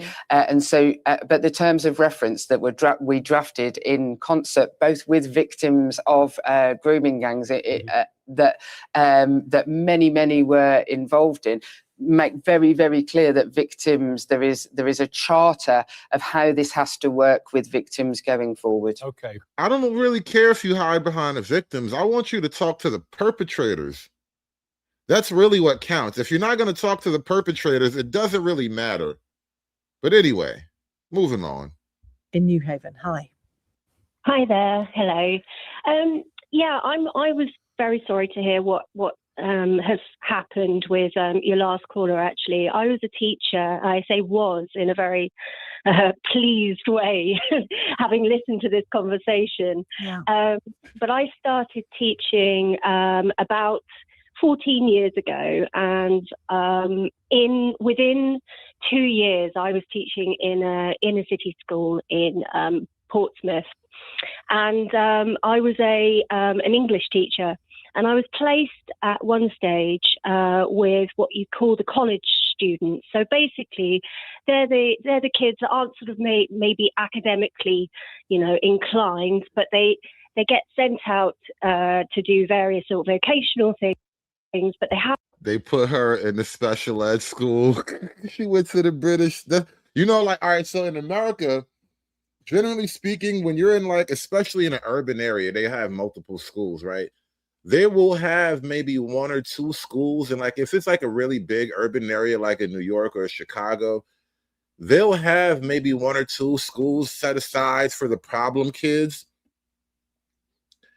She went to the problem kids school. To come in and learn their basic literacy and maths. And I was teaching them functional skills English. And this class comprised of, it was a small class of 10 boys, no females in the class. And I had the support of a TA, but this TA very quickly disappeared off the scene. These boys I'm 5 foot nothing. And these boys were big boys, it was a very small classroom. Just out of curiosity, I wonder what would the name of these boys be? Would they be like Timothy, Matthew, John, Luke, or would they be like Muhammad and Sringapar and Patel? I'm curious, what type of names would these boys have? Just out of curiosity. Is any one of these boys named Jermaine? Just off chance, I thought I'd ask. I'm done with life, and it's all Jermaine's fault. It's always Jermaine's fault. And I was basically thrown in there, and it was there was no learning going on there, I can tell you, because they were so disruptive. Anyway, cut to the chase. I'd been warned by my TA that they had been taking photos, inappropriate photos, up my skirt, which I had been unaware of. So obviously, I had to then make sure that I was always wearing trousers, which is, when you think of it, why on earth should my attire be something that I have to consider that much? But there we go. Well, and then sorry, one day, the kids responded to you wearing trousers. No, they basically, no, I responded by having to just make sure that with that class, I was always wearing trousers. Oh, I see. You know, Because of the way they behaved towards you. Yes, because, you know, I just couldn't risk having, you know, any child being able to do that, unbeknownst to me. However, what then happened was I had my back turned to them to write something on the board. This was about a week later after I found out about the photos. So first off, they were sneaking upskirt photos of the teacher. And now what happens next? I'm low key enthralled by this story. And when I turned around, all of them had exposed themselves to me. These were not white British kids. I swear to God, this is not white Western children behavior. I just know. I know for a fact this was not a group of Matthew, Johns, Lukes, and James. This wasn't even a Jermaine. Even Jermaine don't go hard like that. Jermaine would never. His mama would kill him. Jermaine mama taught him better than that. Jermaine would never. I have a hard time believing that these were Matthew, Marks, Lukes, and Johns. I had my back turned to them to write something on the board. This was about a week later after I found out about the photos. And when I turned around, all of them had exposed themselves to me. The whole classroom of boys? The whole classroom of boys. Now, bearing in mind this was a much smaller class. It was like somebody cut open a pack of Franks and just threw it on the floor. So it's about 10 boys. Ages? What age? 16. And they did this, and I pride myself.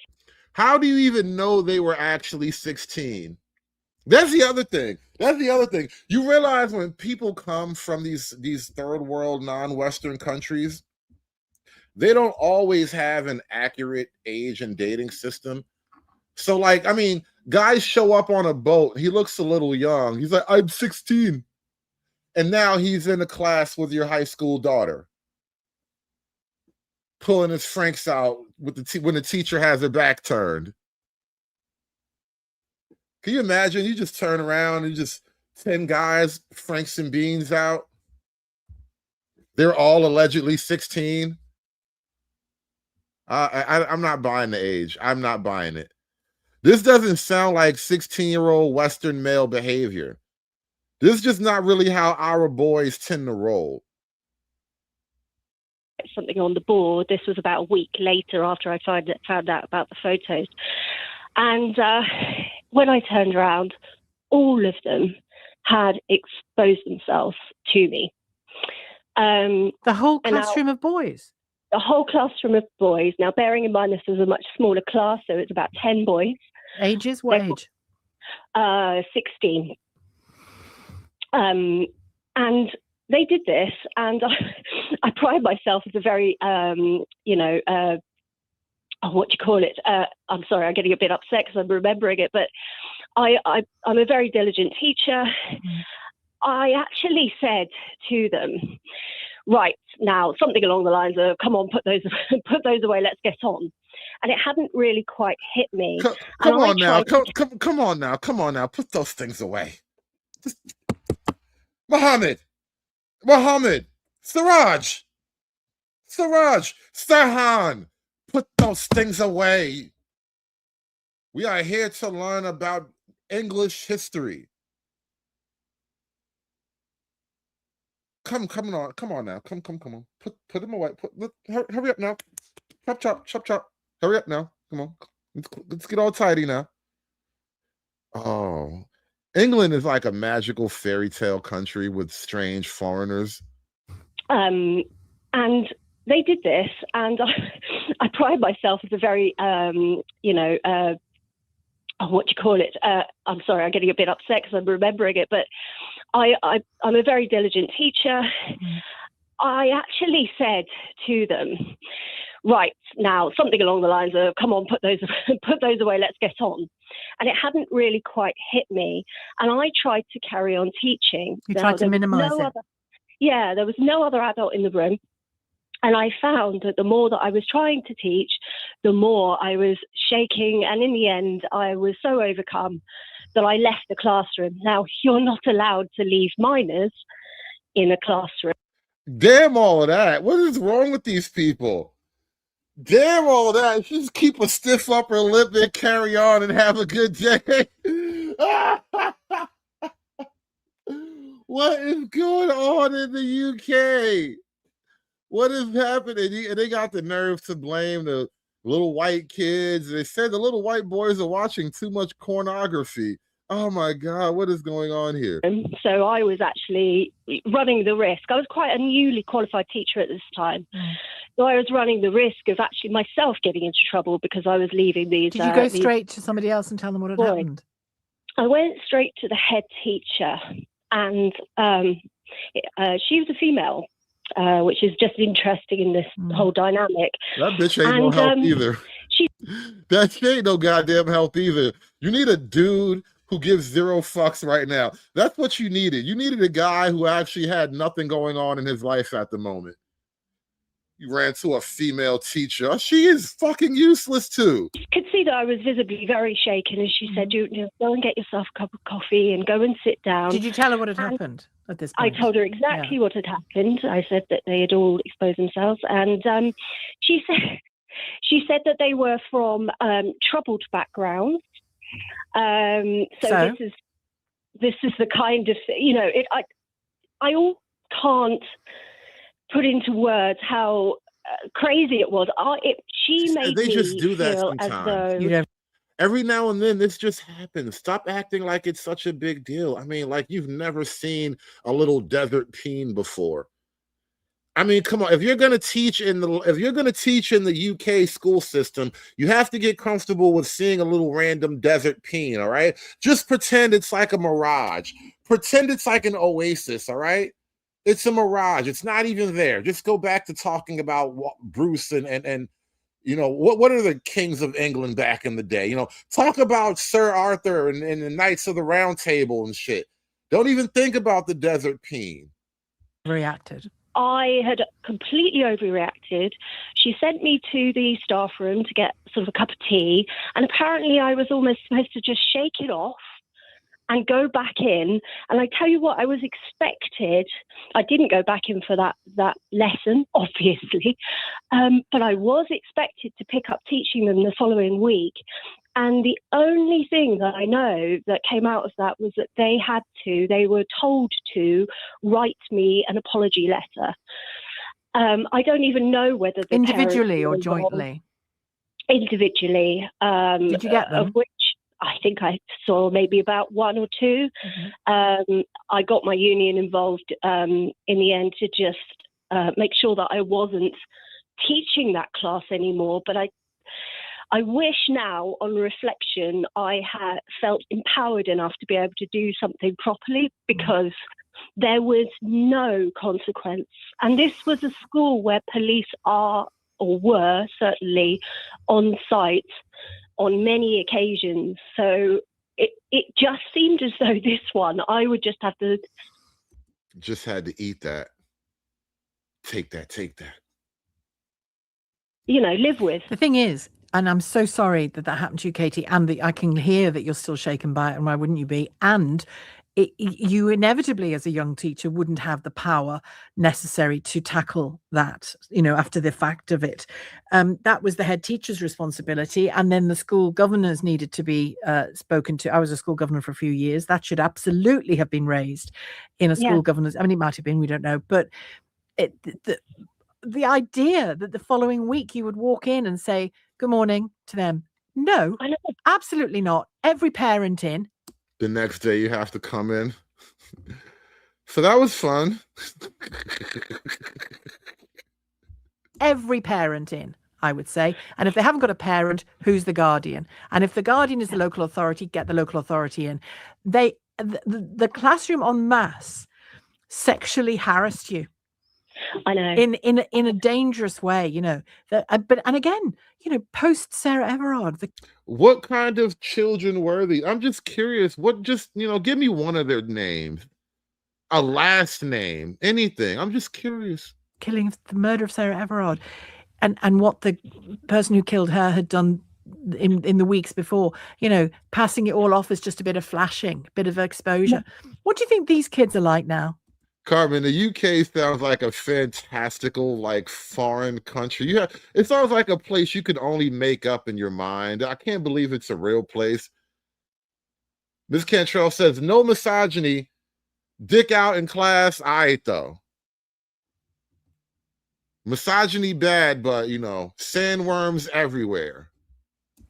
That's monstrous men is what they'll be. I am terrified for that. You know, for those future men that are their school gave them a powerful message. On you go. I know, and it's awful. And gosh, if I could go back now as the stronger woman that I am. Well, listen, I don't like the sound of this self-blaming that. Oh, now she's a stronger woman. She's strong enough to stand up to 16-year-old desert teen now. What were you training? Would you do like a Rocky montage?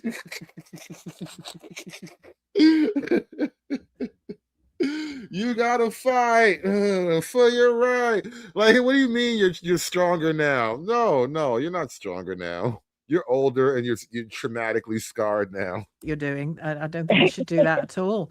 That would shock anybody. And you know, but just the sheer orchestration of it. Yeah. And written off as sort of, you know, essentially that awful word, banter, you know, it's just hilarious. They found it hilarious. No, it's disturbed behaviour. I mean, and when the head teacher said they're from troubled backgrounds, the point of trying to help people from troubled backgrounds, kids from troubled backgrounds, is from day one, you start to build into them. You see, that's what you get for trying to help.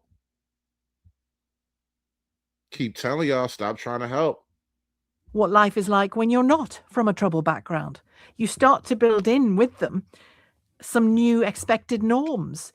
And I mean, that was a glaring example where they needed a massive education about expected norms. And instead, it sounds like the school went, boys will be boys. And we wonder why we never tackle misogyny. Oh my God, I'm infuriated. Boys will be. Which boys, though? What you mean boys will be boys? Exactly which type of boys were these? I'm really curious. Just for argument's sake, I must know. Which boys exactly did this kind of thing? Help me out here. I'm curious. Oh, and lastly, let's get to the actual official government commercial about misogyny. Love you. Bye. Tracking her every move.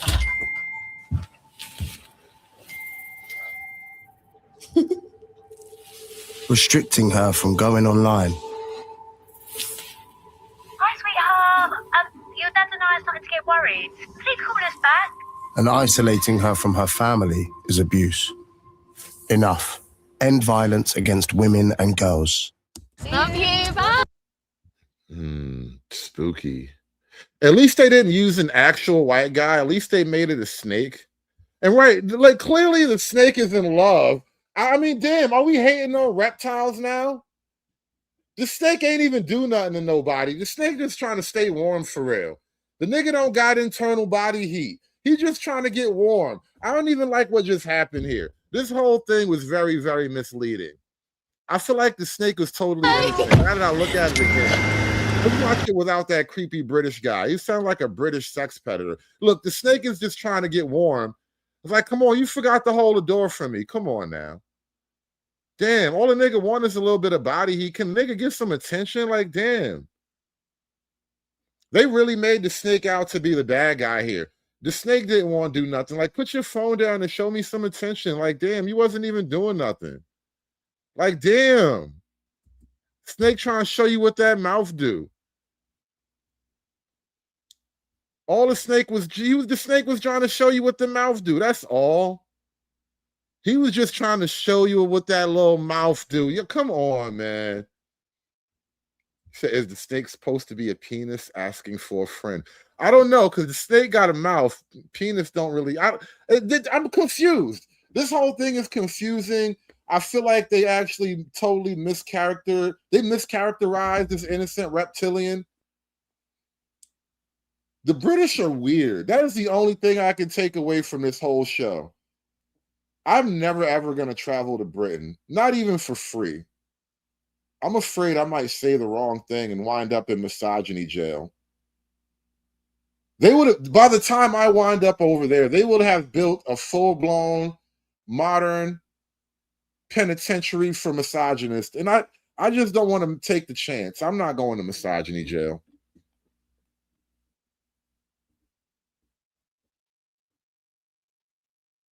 Can't do it. I can't do it. It's just not happening.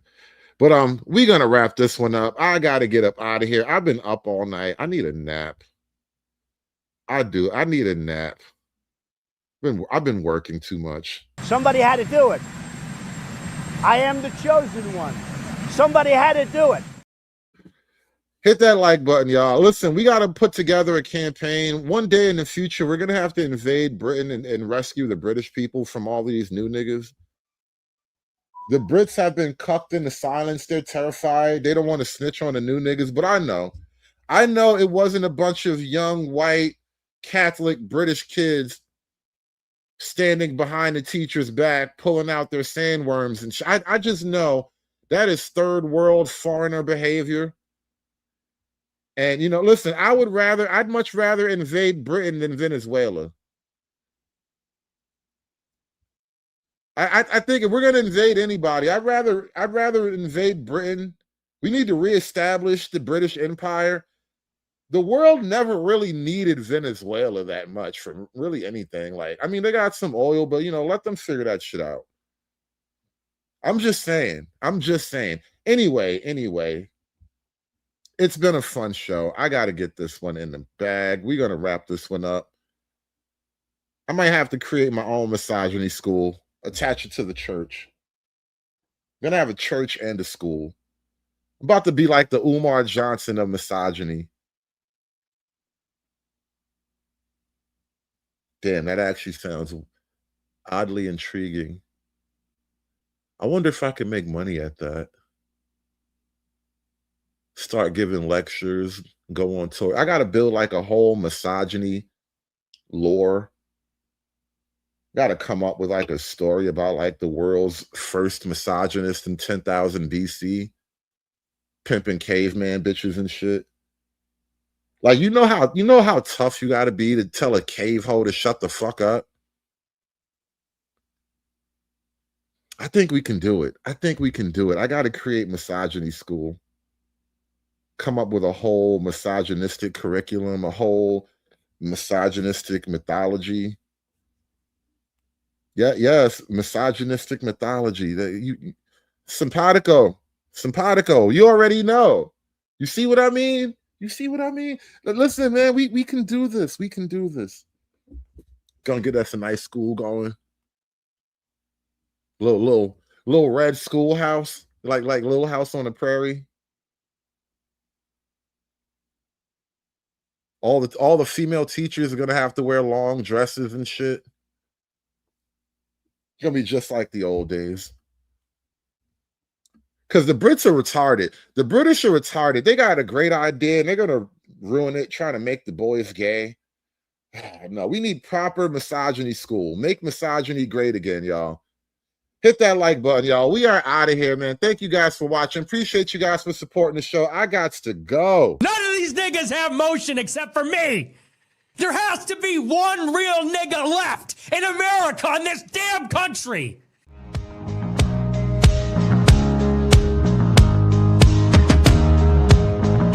Aspiring to be patriarchs like what white men have, that isn't freedom. That isn't going to help anybody. It's certainly not going to help black people. Good women are dead. Evil bitches, rise up! done. It's done. It's done. It's done.